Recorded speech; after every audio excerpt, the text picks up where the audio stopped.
ظہر کی نماز کی اذان دینے لگے، اللہ کے نبی کا انتقال ہو چکا ہے۔ جب اشہد ان محمد پر پہنچے تو روتے روتے روتے آواز بند ہو گئی، اور جلدی سے اذان پوری کر کے نیچے آئے، کہا آج کے بعد قسم اٹھاتا ہوں اذان نہیں دوں گا، میرا نبی نہیں ہے تو اذان بھی نہیں ہے۔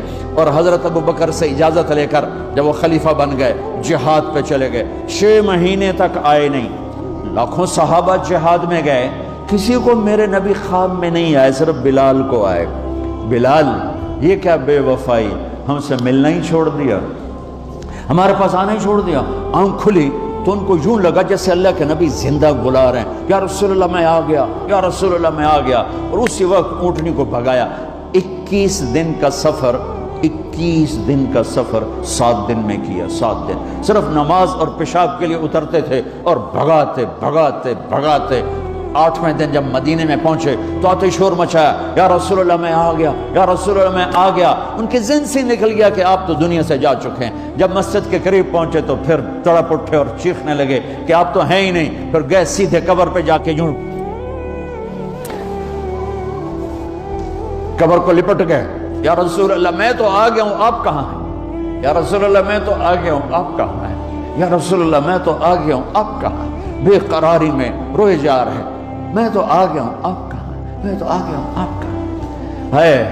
نماز کا وقت داخل ہو گیا، کون سی نماز تھی اللہ ہی جانتا ہے، اور سب کو پتا تھا بلال نے قسم کھائی ہے کہ اذان نہیں دیں گے، لہذا کسی کو جرت نہیں ہو رہی کہ بلال سے کہیں آج اذان بلالی سنا دے۔ تو چند صحابہ کو خیال آیا کہ نبی کے نواسوں کو سفارشی بناتے ہیں، حسنین، آپ نے فرمایا میری آنکھوں کی ٹھنڈک حسن اور حسین، میرے جنت کے پھول حسن اور حسین۔ آپ ان دونوں کو اٹھاتے اور دونوں کو سینے سے لگاتے اور کہتے ہیں اللہ میں ان سے پیار کرتا ہوں، تو بھی ان سے پیار فرما، اور جو ان سے پیار کرے ان سے بھی پیار فرما، اور جو ان سے بغض رکھے ان سے بغض رکھ، جو ان سے نفرت کرے ان سے نفرت کر، جو ان سے پیار کرے ان سے پیار کر۔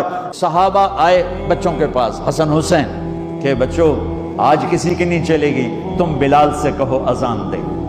تو یہ دونوں ننھے منھے بھائی، حسن 7 سال کے، حسین 6 سال کے، 10 مہینے کا فرق تھا دونوں بھائیوں۔ چچا ایک درخواست، کہ میرے ماں باپ آپ پہ قربان، آپ درخواست کیوں کہہ رہے ہیں؟ آپ امر کریں، آپ حکم کریں۔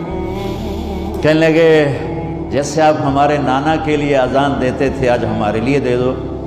تو ایک دم وہ رونے لگے بلال، کہا ہے میرے بچوں میں نے قسم اٹھائی تھی کہ میں اللہ کے نبی کے بعد کبھی اذان نہیں دوں گا، لیکن تم پہ تو ہزاروں قسمیں قربان ہیں، میں اپنی قسم توڑتا ہوں اور اذان دیتا ہوں۔ جب وہ چڑھنے لگے اس بی بی کے گھر، قریب ایک انصاری عورت کا گھر تھا جس کی چھت پہ چڑھ کے اذان دیا کرتے تھے، تو سانس رک گئے سب کے، آنکھیں پھٹ گئیں، اور وہ یوں منظر دیکھ رہے کہ آج بلال تو ہے، محمد مصطفیٰ نہیں ہے۔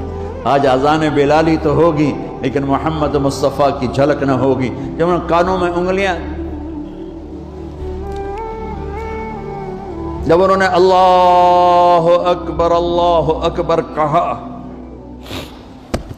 تو مدینے میں گھر گھر ماتم بچھ گیا، عورتیں بھی چیختی ہوئی گھروں سے باہر نکل آئیں، سارے مدینے کی گلیوں میں چیخ و پکار مچ گئی، اور یوں سب کو لگا جیسے محمد مصطفیٰ زندہ ہیں اور ان کا زمانہ ہے، لیکن آپ تو جا چکے تھے۔